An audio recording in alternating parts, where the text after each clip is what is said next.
हमारे shooting team की तरफ से मैं एक चीज़ बताना चाहती हूँ कि आपको काफ़ी खिलाड़ियों ने कुछ कुछ गिफ्ट किया है, बट वी आर सॉरी, हम आपको वेपन गिफ्ट नहीं कर सकते यहाँ पे, लेकिन हम चाहेंगे कि आप कभी रेंज पे और हमारे वेपन हमारे साथ चलो। अच्छा किया आप लाए नहीं, वरना एसपीजी वाले बाहर रोक लेते। जी सर, बिल्कुल। एसपीजी वाले देखते ही डरते। अच्छा रवि बताइए, वो आखिरी सेकंड्स कुछ था जितने लोगों को लगता है यार क्या होगा पता नहीं, और अचानक से तुमने खेल बदल दिया। यही था कि जेगो जी जो करके दिखाना है। नहीं तुम्हारे दिमाग में था कि तुम इसका प्रयोग करोगे या मौका मिल गया वहाँ? नहीं देखो, पहले ही दिमाग में था कि बस अब एक ही टेक्निक है, अगर इस पे अगर सफल होना है तो बस ये लगानी है, उसके बाद। लेकिन तुम्हारा हाथ काट लिया, ये क्या काटा है, वो काटा ये वाला, उसके बाद भी तुम जकड़ के रहे।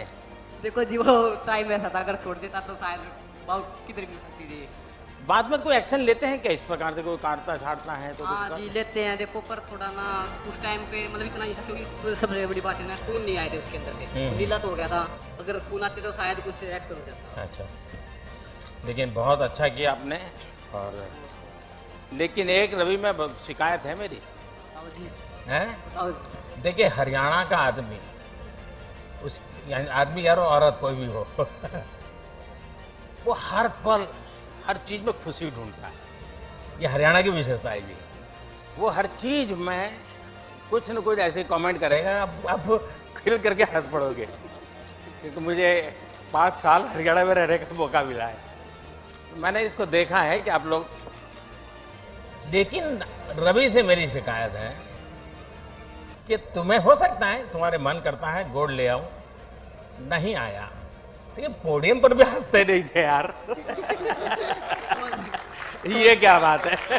वो थोड़ा जी देखो उस टाइम थोड़ा हाँ नर्वस थे, पर बाद में अब ठीक है, खुश है जी हम, अब ऐसी कोई बात नहीं। मतलब तुम्हारे मन पे प्रेशर था? प्रेशर नहीं था, बस जी एक उम्मीद के साथ गए थे कि देश के लिए हम लोग गोल्ड।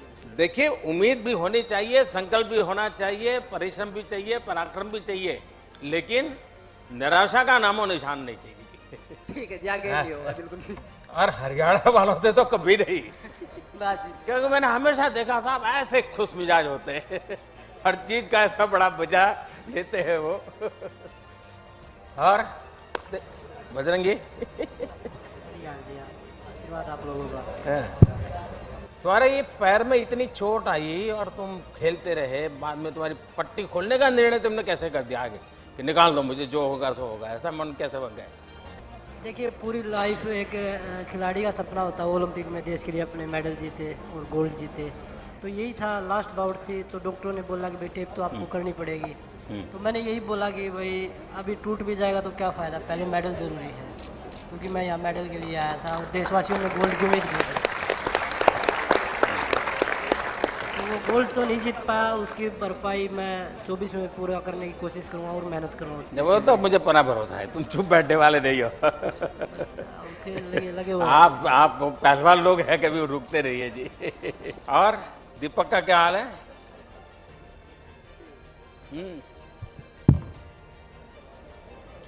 गुस्सा होगा अभी भी?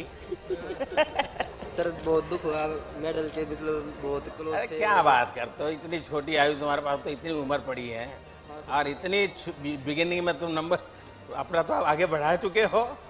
हाँ सर बिल्कुल, और अभी 2024 के लिए हम अपना पूरा हाँ सपना पूरा करेंगे, देश को गोल्ड मेडल दिलाने। नहीं मुझे पूरा भरोसा है लेके आओगे। लेकिन घर गए तो क्या रहा? सर घर गया ही नहीं अभी। गए नहीं अभी? नहीं सर। हाँ देखो भाई घर जाना चाहिए और ऐसे निराशा नहीं होनी चाहिए, माँ बाप के आशीर्वाद बहुत बड़ी ताकत होती है। हाँ सर बिल्कुल अभी जाएंगे। हाँ व्यस्त रहे होंगे लेकिन ऐसा नहीं है, आपने अच्छा किया है। हाँ देश को गौरव है। और विनेश ये तो मेरे ही परिवार की है। क्या बेटा बहुत तुम गुस्सा आ गया तुम्हें, अपने आप पर गुस्सा क्यों करती हो? हैं? सर इतनी देखिए मेहनत तुमने करते हैं। बहुत अच्छा खेला है और तुम्हारे परिवार ने, पूरे परिवार ने बहुत कुछ अच्छा दिया है। विनेश निराश नहीं हो सकती जी, ये बात नहीं चलेगी। मैंने सुना तुम आने के बाद भी किसी को मिलती नहीं थी, ये क्या तरीका है? सर इतनी मेहनत के बाद जब मेडल नहीं आता तो दुख होता है काफी। नहीं ऐसा नहीं होता है। तो अरे खिलाड़ी की जिंदगी में हारना है तो बाएं हाथ का खेल होता है। वो हारने से कभी चिंता नहीं करता है। हार एक्सेप्ट करने में थोड़ा सा टाइम लगता है सर मेरे को। नहीं नहीं, बताए कि मन से निकालना चाहिए। और मैंने जो है अभी मैंने नीरज से एक बात कही, मेरा मत है कि जीत को कभी सर पे चढ़ने मत दो और हार को मन में बसने मत दो।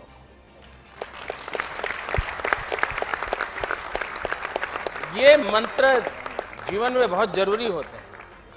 जो जीत में उसके दिमाग में अगर जीत भर गई तो भी निकम्मा हो जाता है, और हार उसके मन में बस गई तो भी यही हाल हो जाता है। नहीं, मैं कुछ मांग सकता हूं आपसे, आप देंगे, लेकिन प्रॉमिस बनना चाहिए।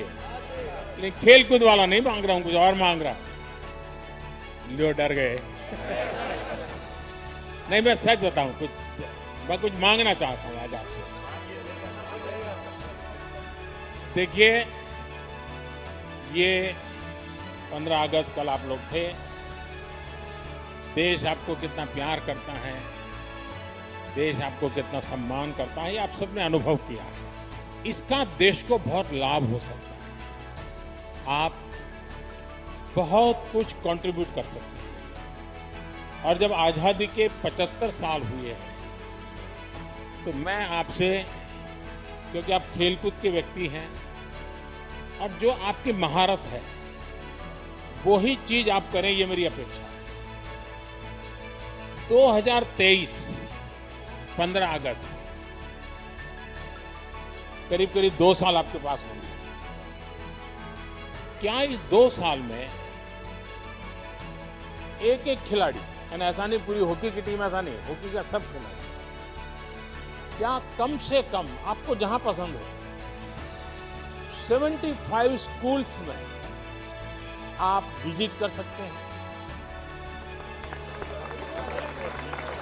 यानी एक एक प्लेयर, स्कूल वाले बुलाएं तो अच्छी बात है, वरना आप खुद स्कूल वालों को कहिए कि मैं आपके बच्चों के साथ 1 घंटा मैं बिताना चाहता हूं। वहां मेरी आपसे 2 अपेक्षा है। देखिए, हमारा देश कुपोषण के विषय में, माल न्यूट्रिशन के विषय में अभी भी हम सर ऊंचा कर सके ऐसी स्थिति में नहीं। हमारे देश में ऐसा तो नहीं है कि कोई खाने का प्रबंध की कमी है, लेकिन कभी खाना, क्या खाना, कब खाना, कितना खाना, पानी शुद्ध होना चाहिए, इन विषयों में थोड़ी उदासीनता है। अगर एक खिलाड़ी जाकर के बच्चों को कहते हैं कि आपको एक खाना चाहिए, वरना तो मुझे तो मालूम है, मैं जिस परिवार और जिस माहौल से आया हूं, बच्चों को कुछ भी को क्या कहेगा, बाजरे की रोटी और गुड़ दे दो बस।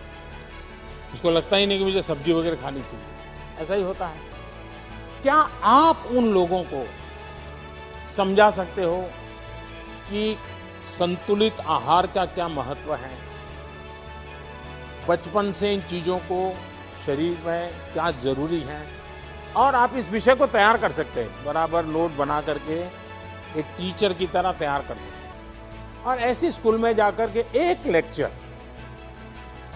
पोषण के संबंध में, न्यूट्रिशन वैल्यू के संबंध में, क्योंकि खिलाड़ी के जीवन में वो बहुत बड़ा होता है, विकास के लिए भी जड़ा। तो आज आप हैरान हो जाएंगे, हमारी जो बच्चियां हैं वो 13, 14, 15 साल में ऐसी एनेमिक कंडीशन में होती है कभी कभी, और 5 साल 10 साल के बाद जो वो मां बनेगी, वो बच्चा स्वस्थ पैदा ही नहीं हो सकता। और जिस देश का बचपन स्वस्थ ना हो, वो देश भी कभी स्वस्थ नहीं हो सकता। और एक बहुत बड़ा सामाजिक काम मैं आपको इसलिए कह रहा हूं, स्पोर्ट्स पर्सन जब कहता है तो इस विषय में वो विश्वास करता है, हाँ यार देखिए यहाँ तक पहुंचा तो खाने में उसने नियमों का पालन किया। तो मैं आपसे एक अपेक्षा करता हूं कि आप एक तो खुद कॉलेज के बच्चों से मिले तो क्या बोलना,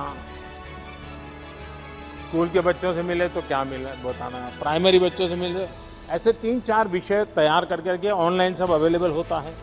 मैं भी आपको नोट भेज दे डिपार्टमेंट, ऐसी व्यवस्था करूंगा। लेकिन आप एक लेक्चर तैयार कीजिए और उनको समझाइए, और मैं समझता हूं कि एक बहुत बड़ी सेवा होगी। दूसरा, आप किसी भी खेल के खिलाड़ी हो सकता है उस स्कूल में वो खेल नहीं होगा, लेकिन क्या आप 10 मिनट 15 मिनट मैदान में उस स्कूल के बच्चों के साथ कोई भी खेल खेलेंगे क्या? आप कल्पना नहीं कर सकते उनके जीवन में वो कितना बड़ा प्रेरक होगा। चाहे वो कबड्डी खेल लीजिए, खो खो खेल लीजिए, अगर वॉलीबॉल चलता है वॉलीबॉल खेलिए, 10 मिनट उनके साथ खेलिए। वो बच्चे जीवन भर सोचेंगे कि ओलंपिक में जो खेल करके आए थे उनके साथ मुझे खेलने का मौका मिला। वही बड़ा मोटिवेशन होता है। तो मैं आपसे ये 2 चीजें मांगता हूं, देंगे आप लोग? पक्का देंगे? लेकिन आप मुझे फोटो वहां की स्कूल की अपलोड करना।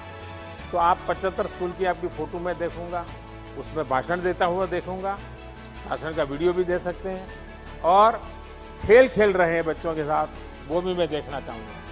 तो करेंगे? चलिए, बहुत बहुत धन्यवाद। और एक मेरा सुझाव है कि आपने टोक्यो में गए, कई खिलाड़ियों से बातचीत हुई होगी, वहाँ की व्यवस्थाएं देखी होगी। भारत में इंफ्रास्ट्रक्चर में क्या इंप्रूवमेंट करना चाहिए, व्यवस्थाओं में क्या बदलाव करना चाहिए, हमारी प्रक्रियाओं में क्या बदलाव करना चाहिए। अगर आप कोई लिखित नोट मुझे भेजेंगे, तो ऐसे नोट अगर आप मुझे भेजेंगे, मैं पक्का मानता हूं कि सरकार को ये निर्णय करने में बहुत मदद होगी।